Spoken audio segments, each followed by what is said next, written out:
Hi, welcome to OCD Insights. This is Samantha Bray. I'm so glad you're here. What if thinking about death 5 times a day, every day, could actually make you happier? It sounds counterintuitive, but that's exactly what a small nation in the Himalayas has been saying for centuries. And it turns out there's a fascinating parallel to how we treat OCD. Today, I'm sitting down with Hansa Bergwall, co-creator of the WeCroak app, a mindfulness tool built on the ancient practice of mortality awareness. We talk about exposure therapy, the power of the right angle moment, and why facing death might be one of the most life-giving things you can do. I hope you stay with me. There's a lot we cover. It's very interesting. Now I introduce you to Hansa Bergwall. Welcome to OCD Insights, where we break down the complexities of OCD with compassion, clarity, and hope. Whether you're seeking answers, support, or a connection, you're not alone. So let's dive right in with our host, Samantha Bray. This is OCD Insights. Well, thank you so much for being here. I'm just super excited. Let me take a deep breath to have you on the show. Well, thank you. It is a pleasure to be here. So welcome to OCD Insights. We educate and inspire and instill hope in people that may be dealing with or have a loved one dealing with OCD. And I reached out to you when I found your website because I have been referring your website out to clients for 6, maybe 7 years. Has it been that long? Yeah. Since 2018, I think. WeCroak, the app, launched in the summer of 2016. Oh, okay. Hold on, 2017? It was around then. I know I was working on it for a couple of years, and so it's been around a long time now. Yeah, and time has flown. I do know it was before the pandemic, and I had just opened a group therapy practice in Austin, Texas, which has exploded in population, right? And I had a client that was skeptical on learning meditation. So I thought, 10% happier with Dan Harris would be the most awesome thing for him to check out. And then he came back and told me, I think because you were on Dan Harris's podcast, he heard about you. The 10% happier. And 10% happier.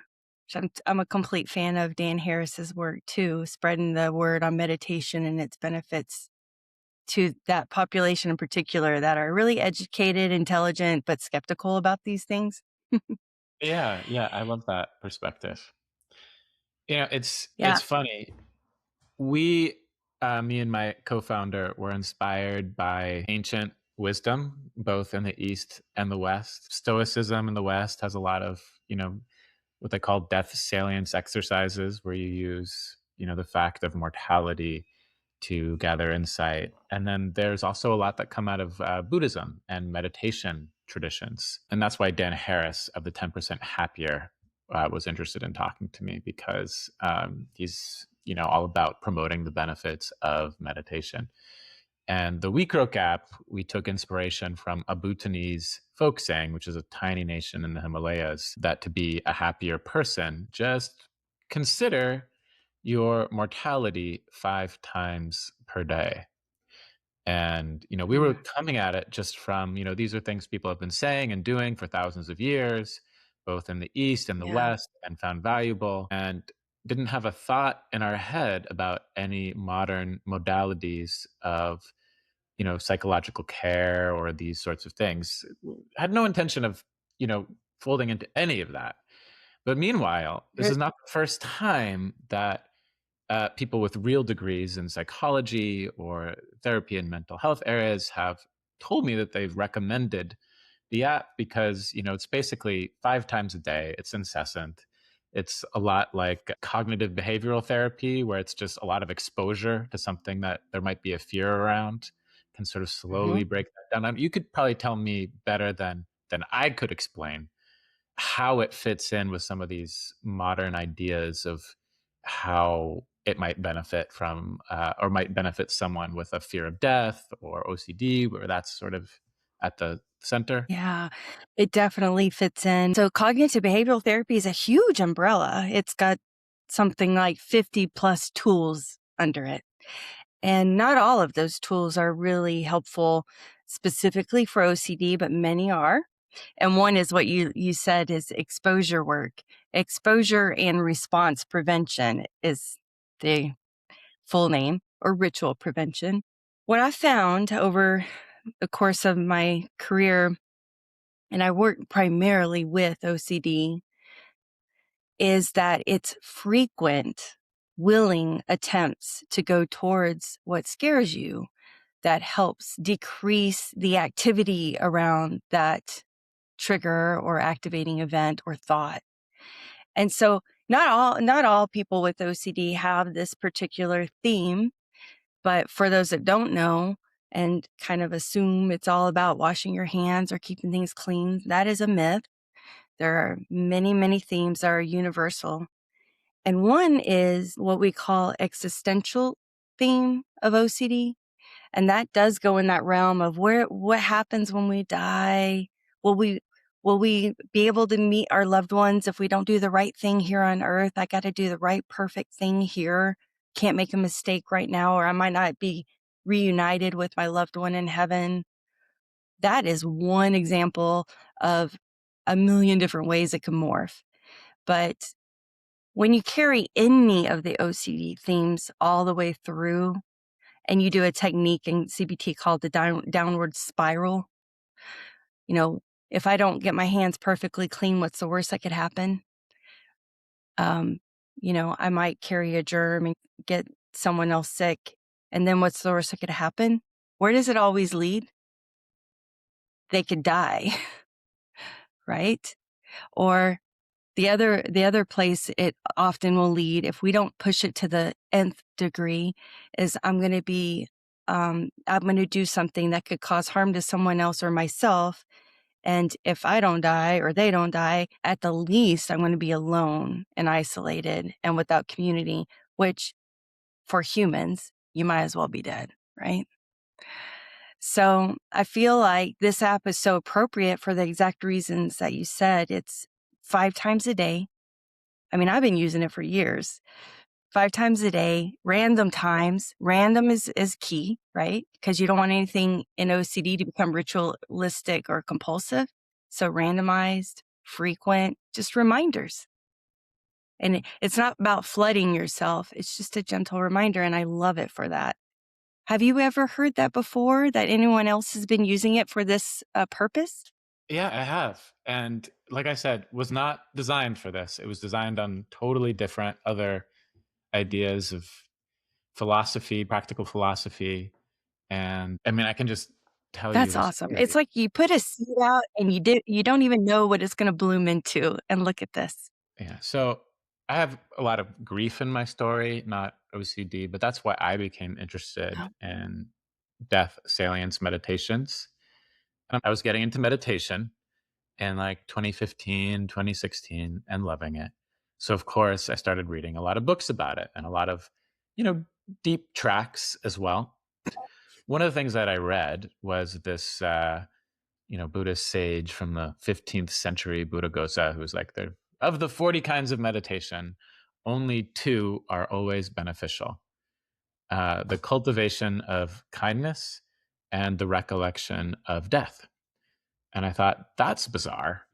Like, I don't know anyone who's doing death meditation. I've heard of meta meditation, these kindness ones. It's a little touchy feely for me, but I'll try it. And then I'm like, and I better try this other kind too, if it's that important, but it's been forgotten in its sort of translation over to the Western world.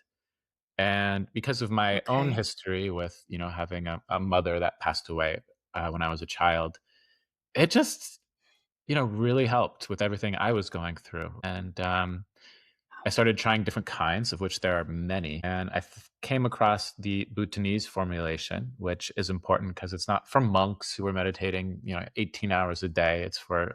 everyone who's trying to lead a normal life. And they're just like, do it often.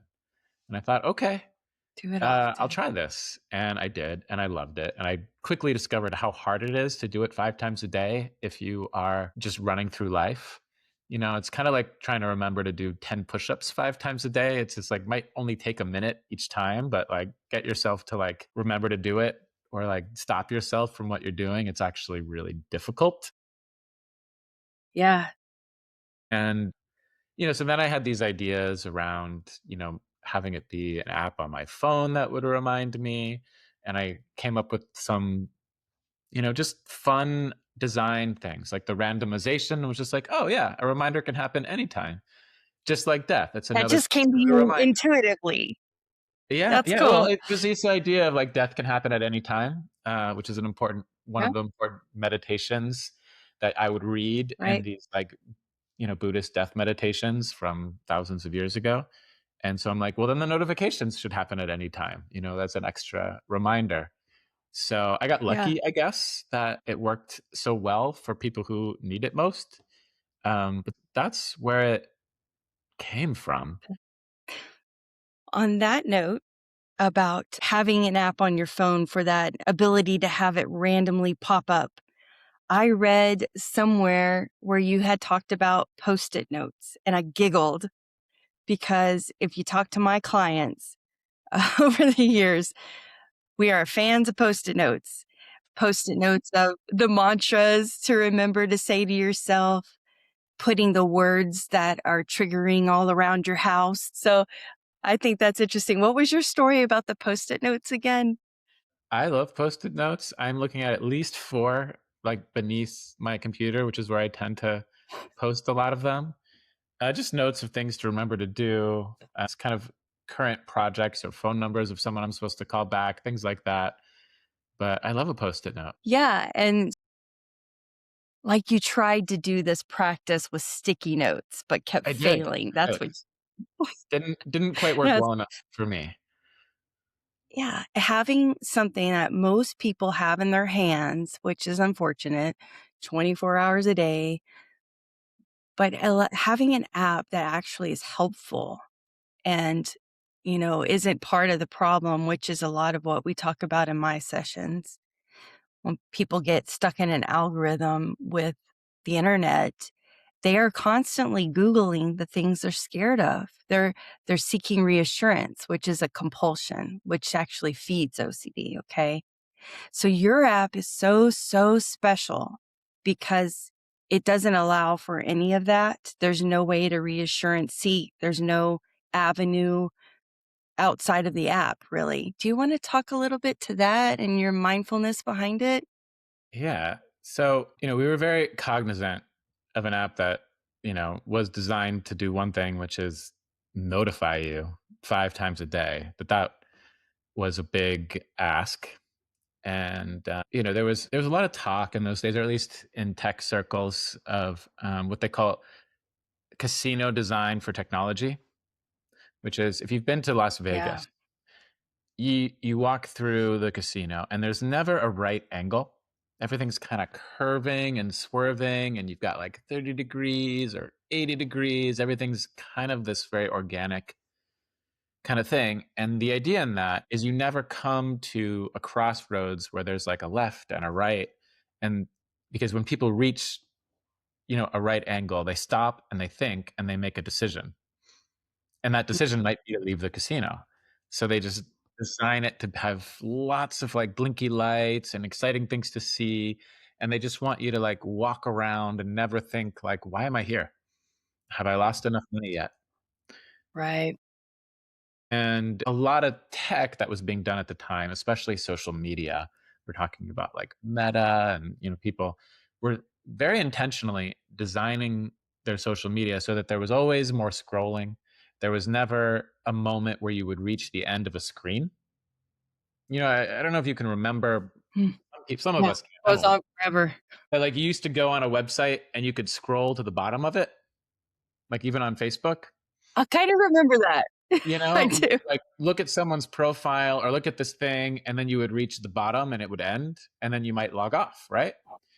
And that was the Right. days when they were kind of building it, so it would always scroll. It would always be a little bit more engaging with algorithms. So if you go on to check one notification on Instagram or Facebook or some of or TikTok today, you know, you might be there for an hour because it's designed to never let you go. We Yeah. very intentionally made WeCroak all right angles. You know, it I love. pings you, you get this notification like, don't forget, you're going to die. Open for a quote about this, you know, and then you can open, and there's a quote from a philosopher, you know, a singer, a drag queen, a poet, you know, all kinds of people, you Yeah. know, are mortal, and they all said interesting things about that in print at some point. So we have a nice random review of quotes you might get. And then that's it. You don't get to look at past quotes. You don't get to look forward at the quote you're going to get next. It's just that screen. If you're a member, there's a few like weekly and, you know, daily reflections you can do. But really, you know, on average, people are in our app for less than a minute. And then they pause, maybe take a breath or two, and they go on with their day.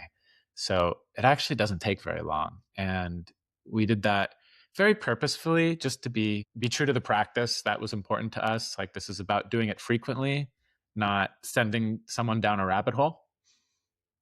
Yes, you giving me chills all the way, because in my work with folks, that is the key, that I want something to interrupt, just to randomly interrupt them, to have them take 1 second reflection.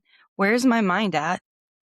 Right. And if I'm stuck in a compulsive ruminating loop, take a breath and then get back to what I value.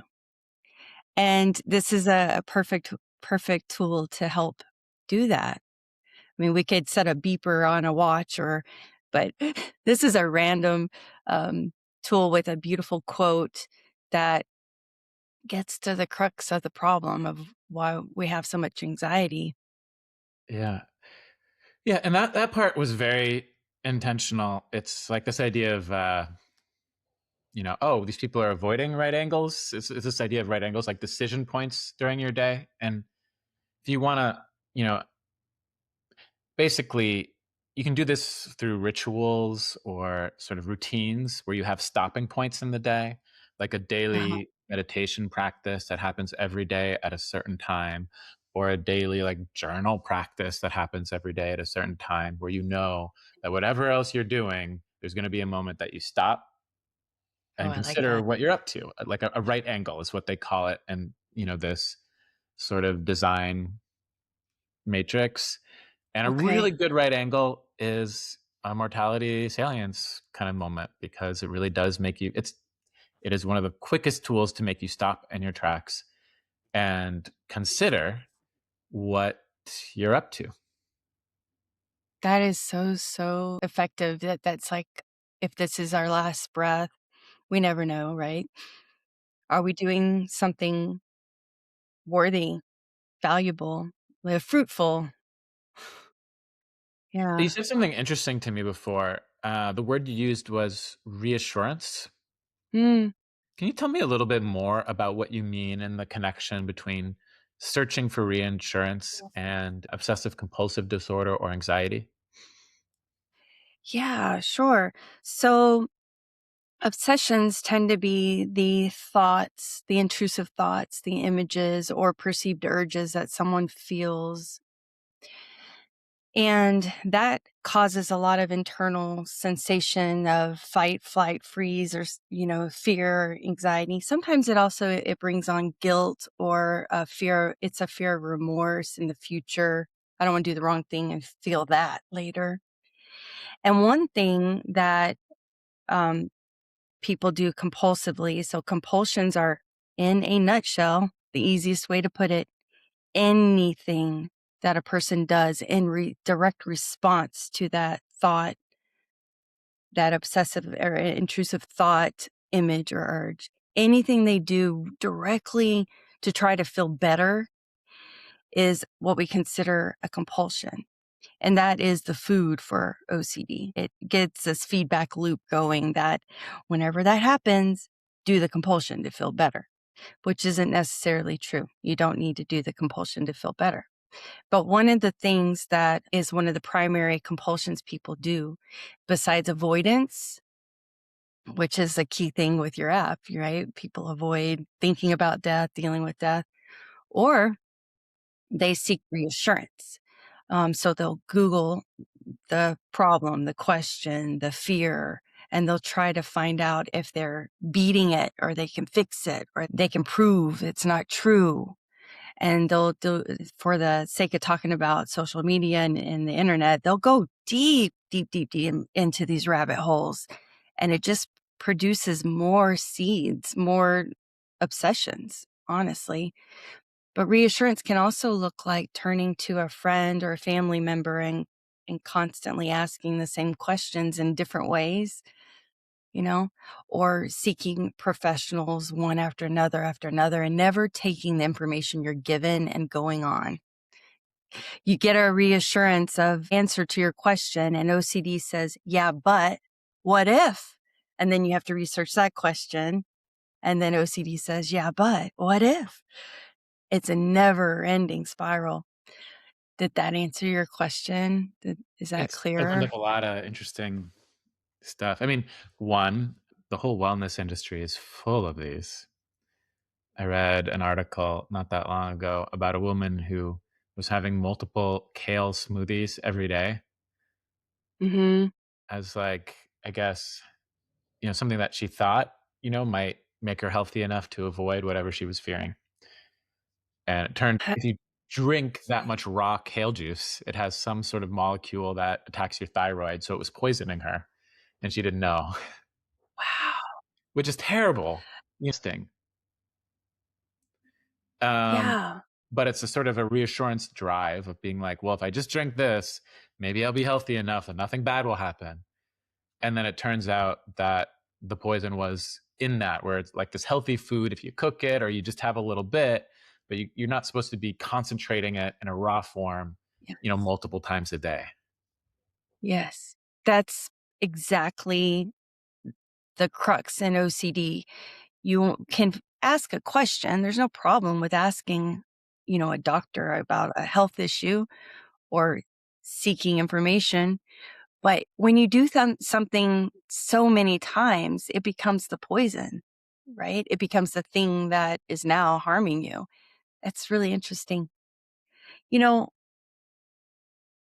you just said something right before the kale about your own dealing with or researching or seeking reassurance around death. And, you know, I- I'm wondering if maybe that was part of what drove you to go in this direction.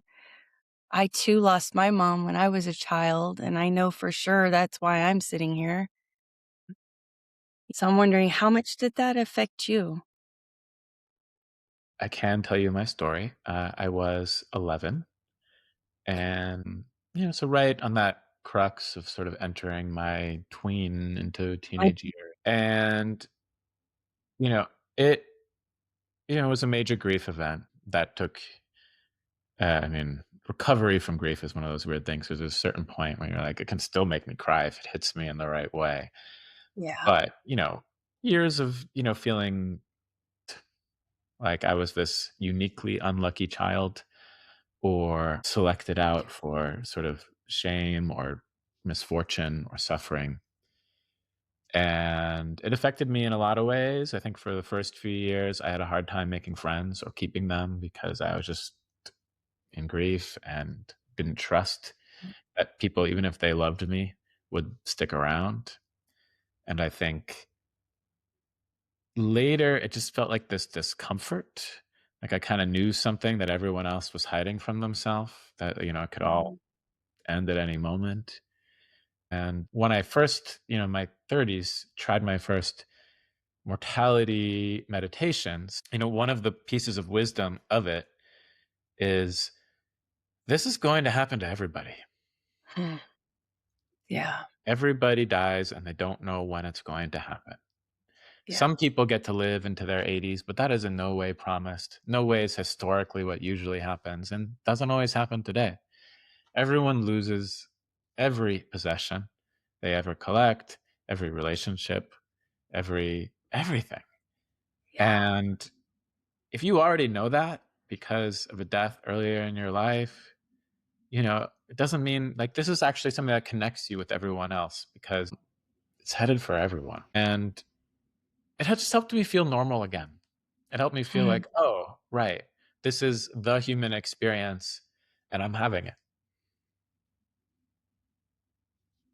And all of a Having a sudden, human, I could connect to people yeah. again a little bit better. I could be present. I could think a little bit more clearly about what I wanted from life and where I wanted to go and what might make me happy. Hmm. And, that is, some of the helpful dark wisdom of this practice is it can feel actually really comforting and like being held just to accept the truth. Yeah. Namely, here, and this is something that, if you're doing the exposure kind of idea of just talking about it frequently, that comes slowly in bits and drabs, at least it did for me, is that this is coming. It could be later today or it could be in 50 years. You know, the worst has already happened. There's no way to avoid it. Hmm. So what do you do now? What do you do How now? do you use the time you do have today? Right. I think that's a really great reminder, especially for my audience, because, they can get so stuck on that one thought. They can't see the forest for the trees. They're right here. And a lot of this feels like you're zooming out, you're taking a higher view. What's really important here? And and where do I want to place my time that I have right this second, right this moment? Yeah. I love that metaphor you chose because in Western, death salience reflection exercises, they call it the view from above as this state of mind. And to use these sort of, death reflections to get there, the one example they use is say, for example, you're Mhm. angry at someone, and in that kind of mental loop of like, how dare they, about a situation, you're supposed to stop yourself and go, okay, it's 100 years from now. Okay. We're both dead and gone. What still Mm. matters about this situation? Yeah. And the idea is if you can get to that bird's eye view where you can just see it from a bigger perspective, you might see things you missed before. And you can ask yourself, what's important now? Hmm. What's actually the most important thing? Do I want to repair this relationship? Do I want to create a boundary and cut this person off and just go on with what is actually the most important thing? Do I need to Yeah. keep feeling angry about this or just make a decision and move on? And that's up to you. But the point is, there's a freedom in that view from above. And if you can get there, and this sort of reflection is used to get there, then you'll have Yes. more options. Yeah. Ugh, chills. We briefly touched on exposure and response prevention as a modality for treating OCD, but a lot of what you're speaking to reminds me of another way we work with it, which is acceptance and commitment therapy, but also mindfulness practices, right? Where you're actually placing your mind and what are you intentionally putting that flashlight on. I think that's another way this app really can help people with the acceptance and the commitment just to make the most of today, most of the time you do have right now. Beautiful. You know, one of the reasons I love accepting a podcast invitation to a community I haven't spoken to yet is I get to be in this special place where I just get to advocate, whether you download the WeCroak app or not, I just get to advocate for this kind of meditation or reflection exercise, which it's really powerful. I do think, that Buddhist scholar from the 15th century was right. This is one of the rare reflections that's always beneficial, that can be used in so many circumstances and have a positive effect. And that's differentiated from some really popular and beneficial in most circumstances meditations, like a calming body scan or breath meditation. There's people who Mm, are stuck in awful anxiety ridden jobs where they don't feel good about themselves at the end of the day because they're not living their values, and they're using those meditations to decrease the stress just enough that they'll stay another year, when what they really mm. do is quit and change their lives. So that would be an example of how some meditations can be beneficial in some circumstances, but not others. But I'm always finding out new ways that people are using sort of mortality meditation exercises to have a positive effect in so many ways. And yeah, it's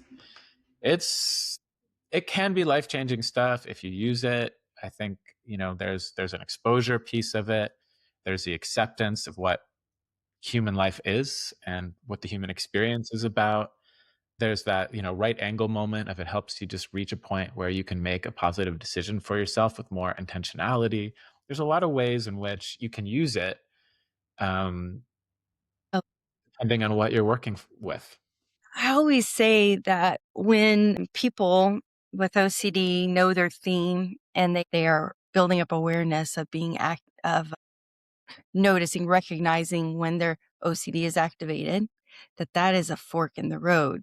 And I'm going to start saying that is where you're at a you're at a dead end. You got to make a choice. I love the right angle thing. Let's say instead of a fork in the road, that's when you decide, do I get back to what I value and take a step that way, will myself forward, or do the compulsive path, right? The right angle is very important. I just want to say that's half of meditation practice right there. People think, Tell these me breath more. meditations, for example, are about always focusing on your breathing. That's not what happens. You get distracted because that's what the human mind does. And the practice is noticing when you're distracted and coming back to the Yes. breath again and again and again until you get really good at noticing and deciding where you want your focus to be, and that I can be there more often. So if you get good at Yeah. noticing whatever it is you're trying to be more mindful about and turn that into that right angle decision point to bring your focus back, that's meditation, that's mindfulness, that is the whole thing, is getting better at noticing what you're doing into, a right angle where you can make a decision about it. That's the work. That's the secret, if there is one. Oh my gosh, that was perfectly said. When I recently graduated with a meditation teacher training through Jack Cornfield and Tara Brock, and I've been trying to get my clients on board. And a lot of them are real like, meditation, what is that? That's woo woo. I don't know about this. And I love the way you put that. And I cannot wait to share that with everybody because I try to tell them it's about doing like going to the gym for your brain. It's doing, little every time your mind wanders and you bring it back, it's like lifting a 5-pound weight, and you do it more and more, you're able to lift a 10-pound weight. And so when you have one of those really scary, oh my God, what if thoughts, you're strong enough to move the mind, pick up the needle on the record and put it on a different song. And some people, just FYI, hyper focus on the breath as part of their OCD symptoms. So it doesn't have to be the breath, right? It can be sound. It can be the sensations in the body. It can be anything, can be your anchor, Yeah. right? I use the breath meditation analogy because that is the kind of meditation people are most familiar Mm-hmm. with. It's actually a very advanced meditation designed for monks who were like It's focusing on so this. challenging, isn't it? I mean, I think it is. I don't recommend that one if I were to ask someone if Tell where me, they what are. would you recommend for someone just starting out or having trouble with their monkey mind? Movement meditations or sound, I think, are Mm, a lot easier entry points. So sound could be focusing on, a recording or something like that of a meditation, like a guided meditation is a nice yeah. entry point, and there's a lot of apps that offer that. And then when you find yourself listening to it, you're doing it. When you find yourself distracted, you come back to the sound. Yes. There's also like chants you Mhm. could listen to. Mantra meditations where you repeat the same thing over and over again kind of occupy you a little bit. And, it's a really nice way to keep part of your brain occupied. And then, you know, you just focus on what you were saying. Mantra meditations, you can just repeat the same thing over and over again. Sometimes, usually there's some, sacred mantra from Buddhism or some other practice. So you might not feel comfortable doing that one. But just in the mind practice thing, it's easier. I like movement Yeah. meditations. I think they are really helpful. Like you can do a walking meditation and just focus on Mhm. having your feet on the ground and like always Yeah. feeling where your weight is as you like walk down a forest trail or around your neighborhood, someplace that feels safe and comfortable. Just feel the weight with every step. When you find yourself distracted, come back to your feet, basically feeling the bottom of your feet. Like it's really about noticing when you've left your object of focus Mhm. and coming back.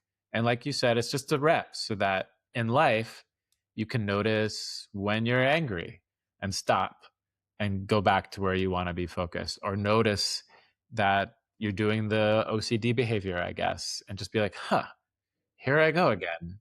Uh, What has happened here? How do I get back to the focus that I had intended?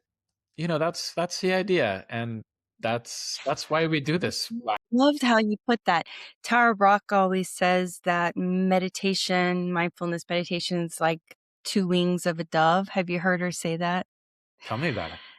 And you were beautifully illustrating it right there, where one wing is the awareness piece, where where you are noticing when the mind wanders.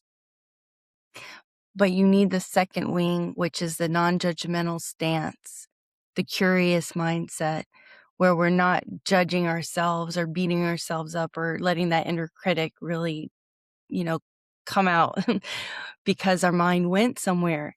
I always say celebrate when you catch it. Yeah. Celebrate and bring It's your mind back. it's the whole thing.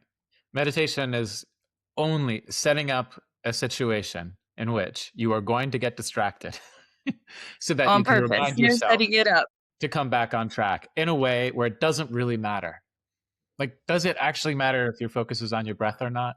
No, it No. doesn't. It might feel good to have it there, but it doesn't matter. And so you Yeah, practice in a safer space again and again and again I until love you get that. good at it so that you can do it in the moments that do matter. In a yes, that's right. And I work with a lot of entrepreneurs, performers, lawyers, doctors, and they have a certain personality. Yeah. And I work with and a when lot of you them introduce too. you do too? Yeah. So Yeah, you know what I mean? as a leadership coach, I work with a Oh, lot yeah, of yeah, yeah, that's right. mentors. With your LEAP program. I read about that. I wanted to talk about that.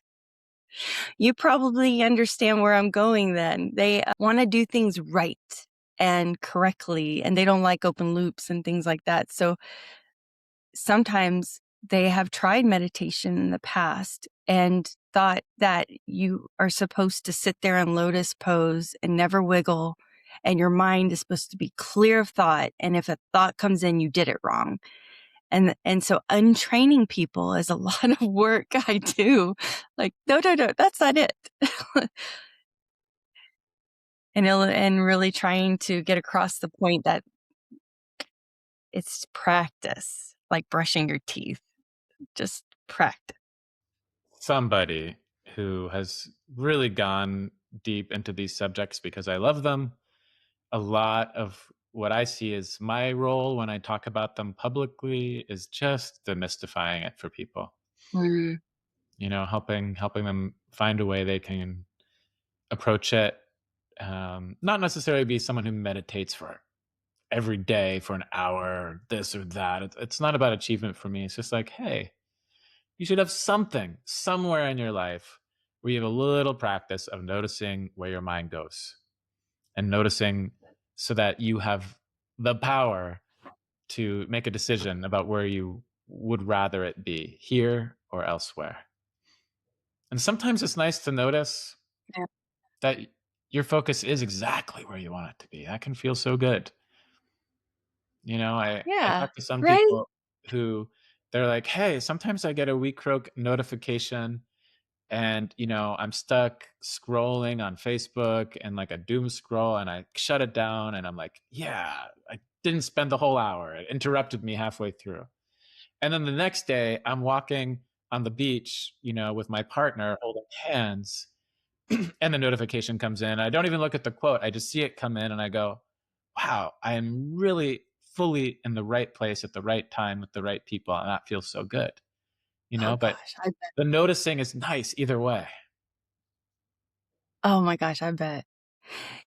Nature's come up a few times in our talk, especially when you mentioned the walking meditation and maybe focusing on sound even, because you could be walking and listening to how many different varieties of birds you hear or how many layers of sound you can identify. There's all kinds of ways, right? And it reminded me of something I read, I think, on your website, that you grew up in Massachusetts near Walden Pond, where Henry David Thoreau, he wrote, some beautiful works on being deliberately in the present moment. Had you visited that pond? I I'm grew assuming up you had. a mile from it Yeah. and swam in it Okay. more Yeah. times than I can count as a child. And growing up in Yeah. Concord, Massachusetts, you learn about these literary transcendentalists, you know, practically every year from grade school through high school. And I will also say that Henry David Thoreau is a very important thinker and writer to me in a few different Mm, ways. One, he's a Western American guy who did a lot of reading of the Vedas and was inspired by other mhm. cultures. So that idea of we can learn from wisdom from all over the world. We can look at it from that Yeah. American perspective and make our own contributions to it, our own designs to it, where we think it might be helpful, is really important to me. And that's definitely something that I, tried to do in a conscientious way with a wisdom tradition from the other side of the world. He was thoughtful. He went to live deliberately by a lake where he could have a little bit more peace and quiet and where he could see what other people were doing that weren't making them happy. A quote that's often quoted from Henry David Thoreau is, the mass of men lead lives of quiet desperation. Yeah. And his book about walking through nature, about freedom, about leading a more humble life in order to have freedom from all of these stresses, it's all about creating space, about right angles where you can make a decision, about being free. How do you get out of that thing where you feel like you're always compelled into your next action, where you feel like you don't have a free moment for yourself? Like, Right. have a house that's a lot smaller, but put Mhm. yourself in the way of beauty next to a lake, walk Yes. out into it. And another thing about Thoreau's story is he was reflective, but for a purpose. He was also trying to lead a good life, not just, you know, a beautiful one and a quietly reflective one. When he wasn't out there living by the lake for, a particular moment, he was in the Concord jail because he Mm. refused to pay his taxes over slavery because he thought that was a big moral evil. And in that jail, he wrote on civil disobedience, which became the inspiration for successful, peaceful protests that changed the world many times over. Gandhi in India and the liberation of India from colonialism would be one place where they took that idea that had been inspired by their ideas, by the way, That's wild. in his kind of thing, and said, hey, that's a great next step in it. Let's take that and Yeah. use that, and, freed India. And then in America, it's very much a part of the civil rights movement. Even today, when protest movements, most of them aspire to be nonviolent. But there's this back and forth where they're connected, where having the freedom to be intentional, to have time to reflect, leads to these bigger questions of, hey, you've got this time. What kind of person do you want to be? What do you want to Mhm. stand for? What does your life mean? What is most meaningful to you? And so that comes back into responsibility with that world. At first, you tried to need to get, your own thoughts straight. Yeah. But there's this sort of way in which Thoreau's story is about retreating so he could return with something with value. God, the coincidences or synchronicities or whatever you want to call it between us. In my 30s, you said that was one of your moments, your kind of like nodal moments in your life. And I'm not sure what happened in your life at that time, but I also lived near Walden Pond for about a year. And I had two little toddlers. And we would go to Walden Pond and they'd play in that water. And I would reflect and think about where I wanted my life to go, where I was headed. And that was before I started in my therapy program at University of Texas. So I moved back to Texas to go back to school. And that place is just it's not that big. It's not fancy at all. It's just so peaceful and beautiful. Small but deep glacial lake, Crystal clear. it's hard to you can't really like dive down to the bottom once you get out into it. And because it's a historic monument, they've kept it free of houses. So you can walk, there's a trail around the whole lake, and it's a Yeah. beautiful lake. And the only house on it is the recreation of, Thoreau's Yes. house, Yeah. where there's a That's big so pile cool. of stones. You're just bringing me back there. That was so many moons ago. It's a little That pond that was in the suburbs, but you walk around it and you can hear languages from all around the world, because that thinker and that book means a lot to people from all around the world. they go visit. Yeah, that's really cool. Something else you just said was yeah, when the mind is so busy and those, his writings are so relevant, timeless, so relevant today. But the idea of when your mind is so busy and trying to think your way out of things, and it's just cluttered, and you can't really pull yourself out of it. I guess that's what the definition of obsession. You're in a loop. You're just going around and around. And it's works like that can have you stop and think. And I always call it the outcome picture. Like, how do you want to design your life? Right? We're not promised tomorrow, but we want to take steps that are intentional in a direction and a trajectory. And where do you want to go? Like, think about what you do value, and that's one thing that sometimes can help someone navigate, like a compass with OCD. And I think that's where mindfulness practices can really help. Oh, it's just so important. Well, what was it that in your 30s, what happened that had you start doing this deep dive into meditation? Had you been doing some meditation most of your life already, but something happened and you went deeper into it? Yeah, I grew up with some meditation. My parents were daily meditators, but I was not as a child or, in my 20s. It started around when I was 29. My grandfather passed away, and he was an alcoholic. There's no other way to put it. And he was in his 90s, but he was the kind of guy that I never really had a relationship with him because he was always mildly drunk. and Mhm. kind of guy where I'd be visiting my grandparents, and my grandmother would be making, blueberry muffins, and he'd be in the den watching movies from the 50s. You'd go in there and he'd be like, Hansa, never marry a beautiful woman. She'll ruin your life. Oh, or like just be say some angry, resentful things and not really look at you or ask you about your life. And then I went to go see him on his deathbed, and he was clear and sober for the first time. And he kind of grabbed my Mhm. hand with these still like powerful mechanics hands, because that's what his career was before he retired. And he made eye contact and he said he loved me.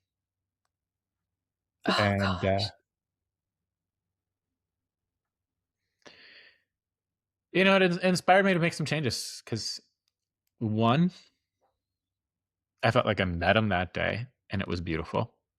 And two, I just became terrified that, could I get stuck where 30 years go by that I'm just not present, Mhm. just resentful, sitting in a den. And, I wasn't having terrible problems, but I quit drinking after that just because I didn't want to be in his shoes ever. I wanted to be how I last met him in my old age. I didn't want any risk, family risk is a thing. And then I quickly Mhm. discovered like, hey, you know, if you're going to give up the, social intoxicant, you're going to need some other things to feel good with your day. So I made it a rather concerted effort to look into meditation, mindfulness, some practical philosophy tools. And that's what my early 30s were all about. It's just, you know, trying things out, reading a bunch of books, trying out different practices, you know, DNF, like do not finish the ones that I'm like, this doesn't seem to be working for me. And then I would move on to the next one. Yeah. And through that, that's how I eventually found the death meditation stuff and tried that and found it particularly useful. And then from that, because really no one else was doing it, becoming an advocate for this being a useful tool to try and see if it works for you too. That oh man, thank you for sharing. That's touching. I can just feel that moment where, it's like your grandpa sounded disconnected and maybe self-soothing with alcohol, I don't know. But in that moment when he was sober, I mean, you really felt his essence. That's a beautiful thing. It changed my life. I just think that's so beautiful. That's all. My grandparents raised me. Yeah. And I wish they were meditators and mindful and My but grandfather no. wasn't. Yeah, mine neither. But my grandparents passed away when I was in my 20s. It was like a lot of death in my young life. And I think it's just a blessing to offer this to people, that introduction to these, like the Bhutanese folks saying, what's that? To be a truly happy person, one must contemplate death 5 times a day. That's what you said earlier. I never heard that before. I never was introduced to meditation when I was a child. I learned about it in my 30s too, which I think is so interesting. What is the deal with the 30s? I don't know. It's like Well, some kind it's of real. By that time, you've yeah. probably brushed up against some of the tragedies that can happen. What is interesting to me though is um a lot of people I meet haven't really experienced death yet. But what they have experienced is a pet loss. And I lost a really beautiful animal my golden retriever a year ago, and it brought all sorts of stuff up. It brings up everything, all of it. I think that's one thing that is on the planet to maybe help us deal with this. For some people, it's not going to be family, but maybe it's a pet that they lose, and it's like an introduction to this. Yeah, I mean, once you stop hiding it from yourself, the reality of death is everywhere. I think Yes. having a pet, I have one, my dog is sleeping over there, and he's gonna have a much shorter lifespan than I might achieve. So it'll happen and I'll grieve again. Yeah. But really, it's constantly happening. We live in a death phobic society, Yeah. where That's people true. really, really believe often when they have a grief moment that this is just happening to them, that they've been singled out for misfortune, especially if Right. it's a timely death, like a Yeah. parent that isn't over 70 or something. Uh, Anything out of that circle of Anything life. out of that, Yeah. people feel like, how dare existence do this to me? And then, you know, one of the things that thinking about it more often, you realize is like, no, this is happening all over the place all the time to everybody at every age, has someone in their vast web of family or friend connection that is going through grief, either because it's a pet or a friend, or, you know, I mean, there's a million ways and this can happen. So it's always happening. And, some of the people that write in are using WeCroak as just a grief help, which blew my mind, honestly, when I first heard it. And then it happened a few more times where they're just saying, it helps me feel less alone. Everyone's so awkward around being around me in grief. They don't know what to say. So they stop calling, they stop visiting. And maybe they're just too afraid or they're avoiding me. But then I, get these notifications on WeCroak and I remember that this happens to everyone. This will happen to that friend that's avoiding me right now. That's why they're scared. This has happened to everyone who's come before and will come later, and I'm not alone. And that would be an excellent thing for someone to write on a Post-it note that's dealing with that theme, honestly. It's running from something that keeps obsessions alive. It's the not wanting to face it or trying to fix it, but death is something that uncertainty is the crux of OCD. It's the doubting disease and the intolerance of uncertainty. But we know for certain we are going to die. Why do we try to Negotiate. yeah, and avoid it? Ways And in which if I just, stay away from dairy or drink more eat kale great smoothies, kale. I'll be guaranteed an extra. Oof. Yeah. Yeah. Yeah, it can look a whole lot of ways. So I read somewhere, or maybe I heard it in one of your podcasts you had been on, talking about Memento Mori. And it was funny. It was right on the heels of me seeing Netflix just had a Depeche Mode concert that was held in Mexico City, and that tour was called Memento Mori. And I thought, I never heard that word, that term, that phrase before, and I've heard it now twice in the same week. I know a lot of my clients and listeners haven't ever heard that or don't know what it is, and I was wondering, um, what does it mean, and where does that practice come from historically? Yeah. Memento Mori is Latin, um, and it comes out of practical philosophy schools in ancient Rome, such as Stoicism, Epicureanism, things like that. But a number of them used death, reflection exercises to do that thing, like the view from above, or to be humble. There's a famous story that there was a guy, um, you know, who had to ride with the victorious emperor, parading through Rome at his victory, who would just whisper in his ear every couple minutes, like, remember you will die, remember you will die. Oh, Like his feet on the ground so he doesn't, become a clown with thinking he's a god or something like that. So wow. it comes out of that world. These Okay. are the Western traditions that have used this. And then it continues through the Middle Ages, the Renaissance, as something that people did as a mindfulness technique.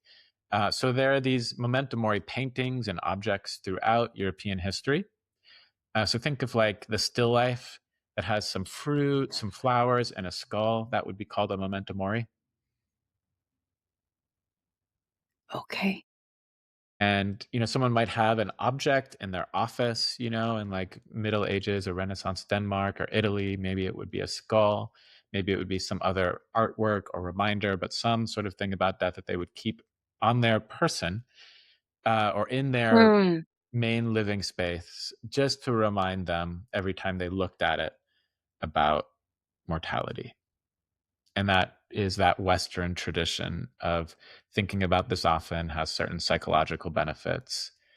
And people have been doing it, this whole time. It's still an active tradition in the West. You'll see it in Europe. It, you know, had become much less known and popular in the United States, but it was still around when I made WeCroak. And WeCroak is, in its essence, a memento mori object in that tradition, Well, just on your oh, phone. that would be a great exposure for someone to have an object or objects throughout their home. Oh, it's a great idea. And Yeah, I I've got think I saw, do you have one? this watch. It's from Great Britain. It's called the Accurate.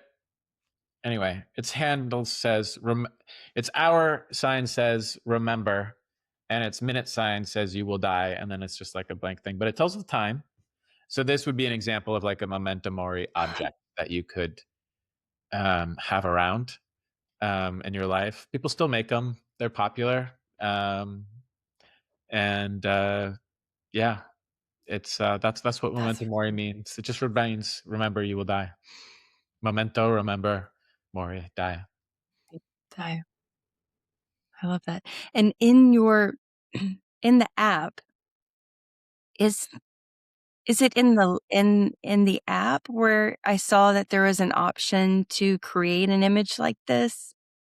I think I Yeah, saw that yeah. somewhere. If you're a member, elite member, so it's like $2 extra a month and something like that. It's not very much, but it helps us maintain the app. And one of the things that you can do, there's a few, is add a picture that will come up in place of a quote.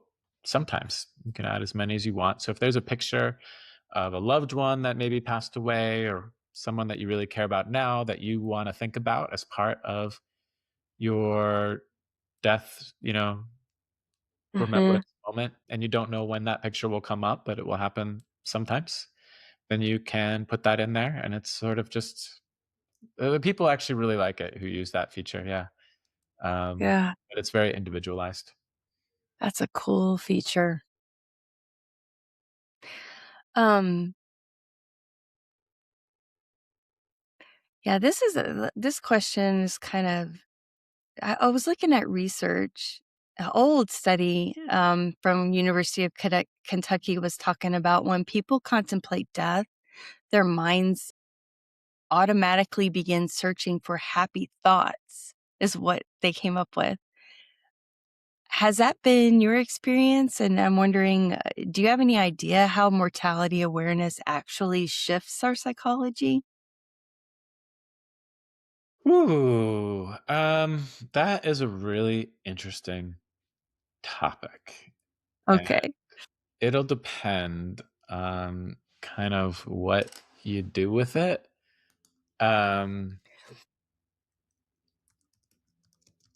Yeah, I thought that was interesting too, or that they thought when we contemplate death, that our minds automatically begin searching for happy thoughts. I was like, is that true for me? I don't know. But I think it might be not happy thoughts, but maybe, okay, if I'm gonna die, what do I wanna put my energy and my focus and my attention on? And it's probably not gonna be something painful or something that's annoying or frustrating. I'll probably wanna turn my attention back to something that brings me peace, love, or joy. Maybe that's how it works. But I do know from, go ahead. Back when I was trying out the just do it 5 times a day thing in like 2015, 2016, I didn't really know what it would do. I was just like, well, that's a really interesting truth claim. Do it 5 times a day and you'll be happier. Okay, let's see if that works. And I'll let go of it if not. But I didn't really know how it functioned. And at first, it definitely, like the first few reminders weren't necessarily something that was like, ooh, I'm suddenly so happy every time I look at this. It's not like Yeah. that. It's more the gift. It's more the gift of like 5 right angles in a day that it's going to interrupt you and you'll make a little bit of a better decision each time. And That then adds up. those add up to a Mm, better life. Those add up yeah. to more time spent with family, cooking dinner, feeling happy about what I'm focusing my energy and time on. Less time, angry in a, doom loop social media scroll. Less time angry over something at work that I don't even remember years later because I'm not at that job anymore and it only mattered so much. Less time, you know, uh, acting out in antisocial behaviors or this or that. Yeah. At the end of the day, when you think of life as short and precious, Mm-hmm. it becomes a little bit of a math problem. How many hours did you spend on bullshit Uh-huh. that was a waste of time, not connected to your values, made you unhappy? And how much time did you spend on what you care about with the people that you love, on your passions? Mhm. If you can start to adjust that equation so you get more and more in the second column of your hours where you're focused on those things and less on the bullshit, Yeah. you will have a better life. So, No what are doubt. those moments that you notice where you are and can either say, yep, I'm right in the right place, staying right here, or whoops, I wandered again. I'm making the choice to shut this book and open another. Or, Love that. hey, I didn't realize when I started down this train of thought that it was going to become bullshit, that it was going to make me unhappy. Mhm. But now that I've interrupted myself and I'm in it, I recognize that and I'm going to switch gears. That's when you celebrate. I Yeah, noticed it's it. kind of like Henry David Thoreau when he's talking about his squash and his beans and like how he was going to live for a year without, you know, having to make all this money because he was going to have a little budget. Like it's a math problem. Happiness Mm, in at least this essential way. If you can, as a daily practice, a few times a day, set up a right angle in some way where you notice where you are and make a decision to either stay or switch gears, you yeah. will cut some bullshit out. Doesn't matter how, messed up or healthy you are. We all have bullshit in our lives. And if you can Yeah. cut a little bit more, life will go better. Yeah. And that parallels with the work I do with OCD so beautifully because it's the compulsive activities that's the bullshit, right?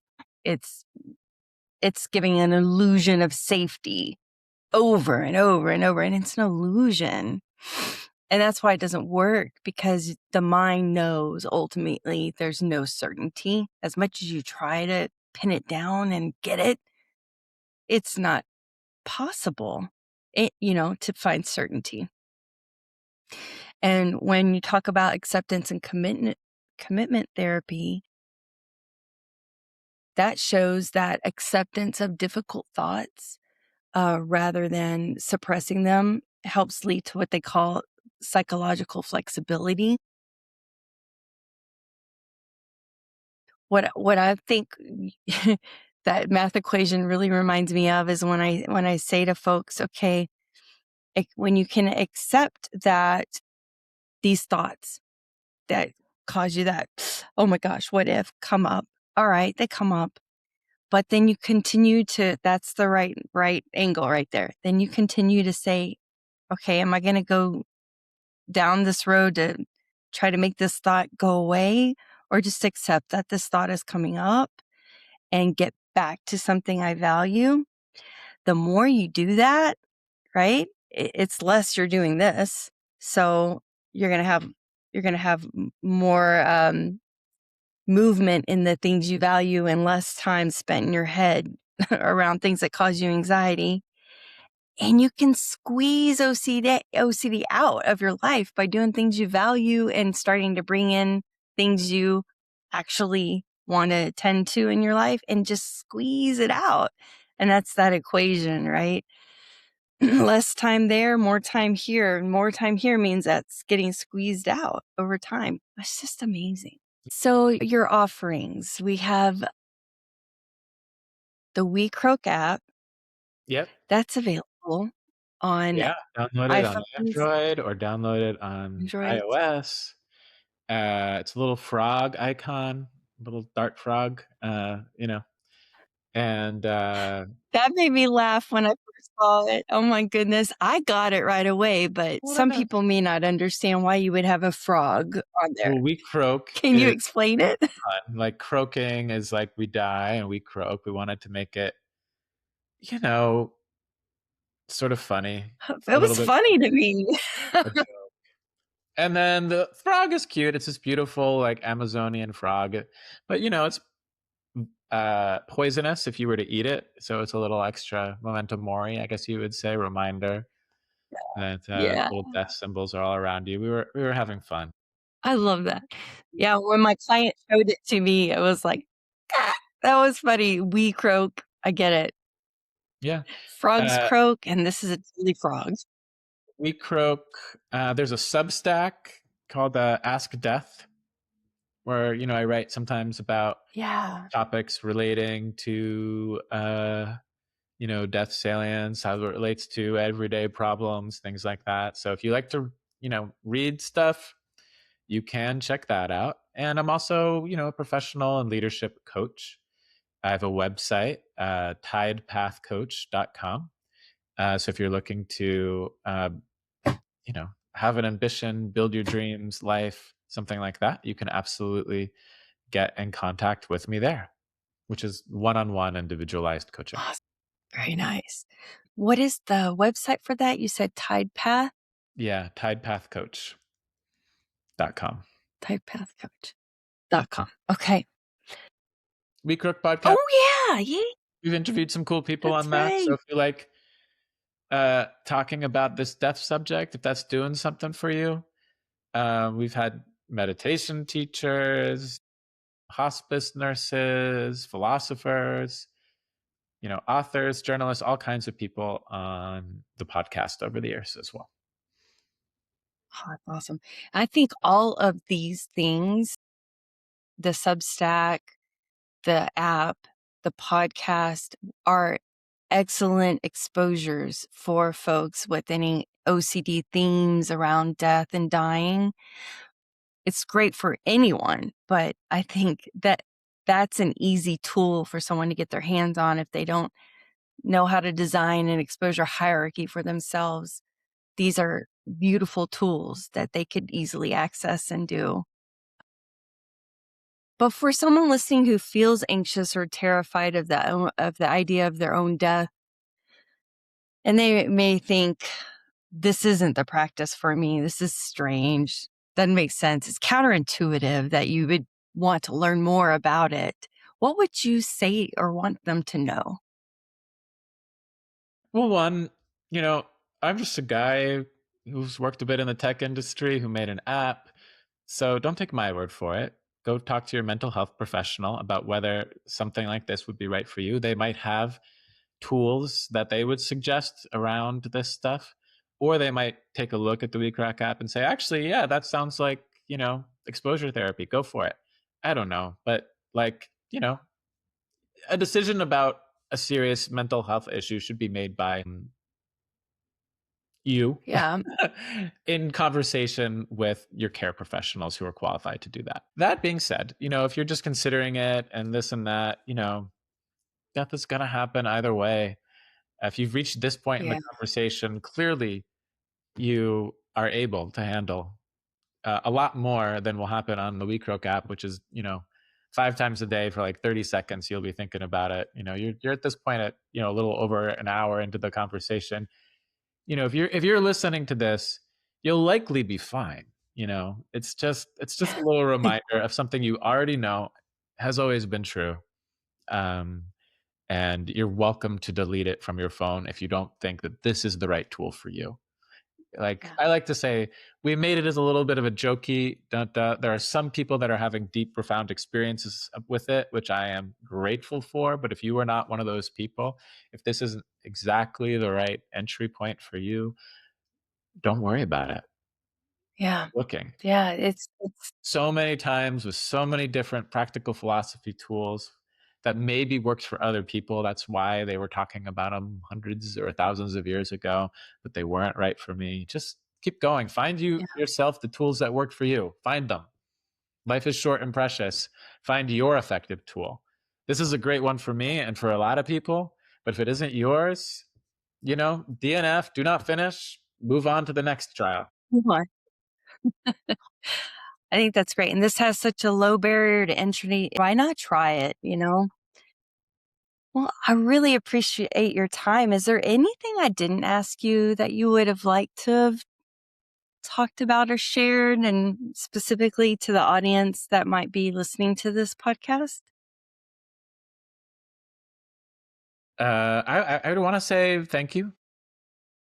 It's a joy and an honor to get to speak to a new community. I don't think I've ever spoken directly to this community of people who have OCD, and I'm honestly amazed that something that I made with Yeah. really different intentions might be helpful in this specific place. Would love to hear from you if you try it out, whatever your experience is, to any listener out there.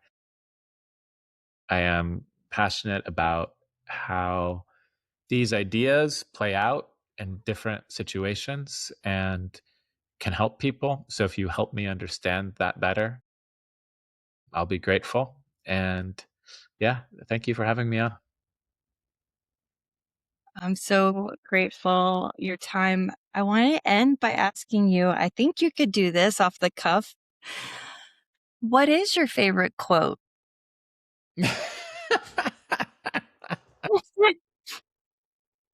And if you can't pick one, two will be fine. Two is fine. Oh my God. You're like asking me to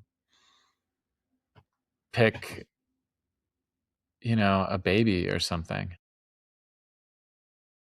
I have so many in there. I've picked them all out by hand, by the way, over years, every single one of them.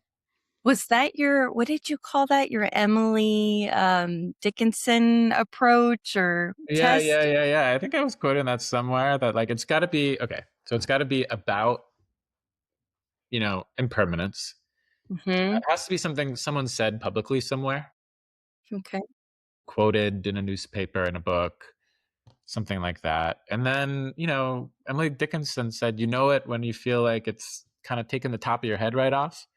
So I want to feel a little bit of that. And maybe you won't feel that way for all of them, but I try to, if it makes it in the app, at least one person felt that way about that for a second. Um, it's so hard to choose. I saw you also have on your website um, a place to submit quotes, which is really cool. Yeah, yeah, yeah. I'm adding new ones all the time. Rather than saying my favorite quote, because I don't think I Okay. can do that, I'm going to just read the latest quote that I put in there because it's feeling very Cool. top of mind today. Okay. Maybe there in between my pancreas and large intestine is the piddly brook of my soul. It's the ruler by which I reduce all things now, hard edge and splintering, from knowledge that used to set a cloth against fevered forehead.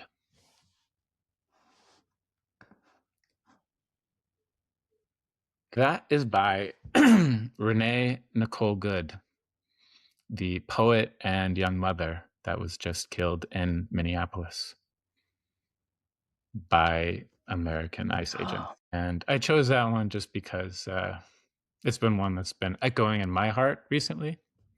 Someone who definitely wasn't expecting to be gone and now is. And because I immediately found out she was a poet, read her poems, and was like, this is very beautiful. I'm so glad this person took time to write a few poems in their life. Ooh, I got chills. Is that the same as past the Emily Dickinson post? Hansa, it's been such a pleasure. I am so grateful. And thank you for spending this time with me. Thank you so much, Samantha, and have a great rest of your day. That right angle moment, keep coming back to that instant when you notice your mind has gone to what one of my clients calls the bad neighborhood.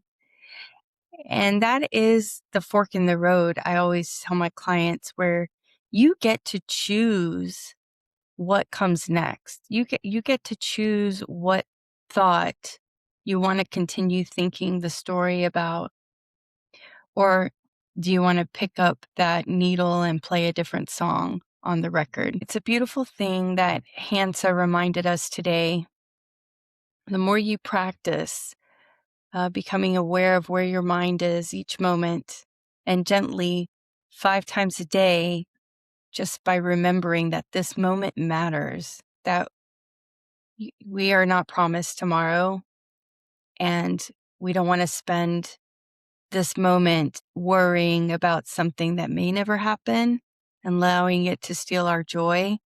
If you have an OCD story to tell, I want to hear it.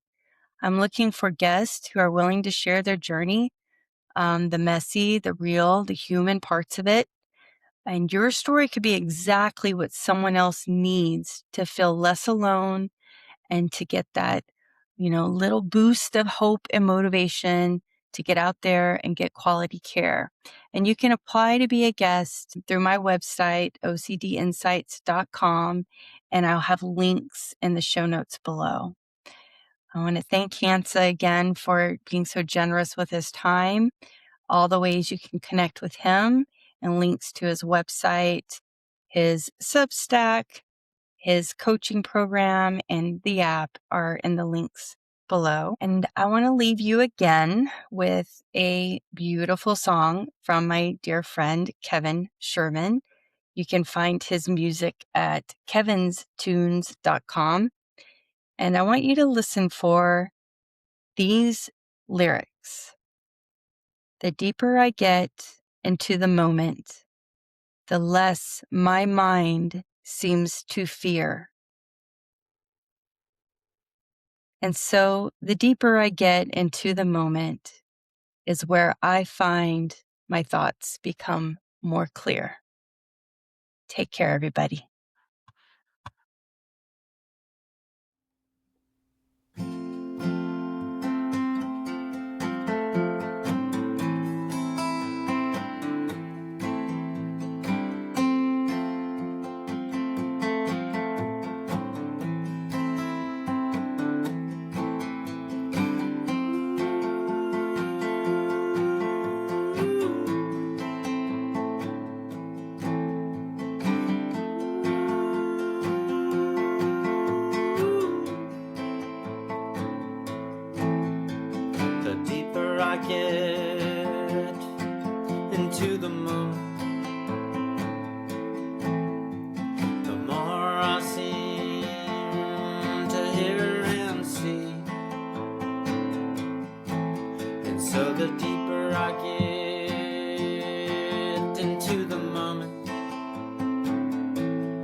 And the deeper I get into the moment, the more it seems this world stands still. And so the deeper I get into the moment is where I find my ultimate thrill.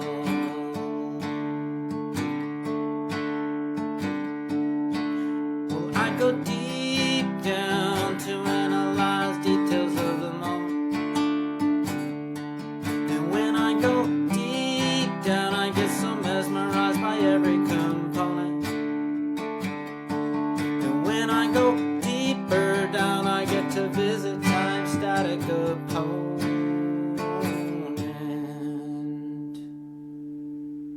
Each moment an abyss without an end.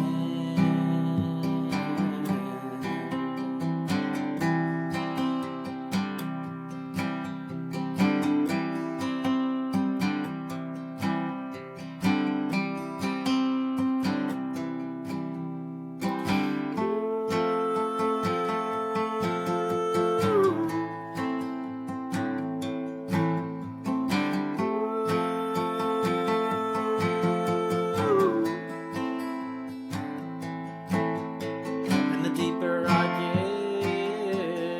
get into the moment,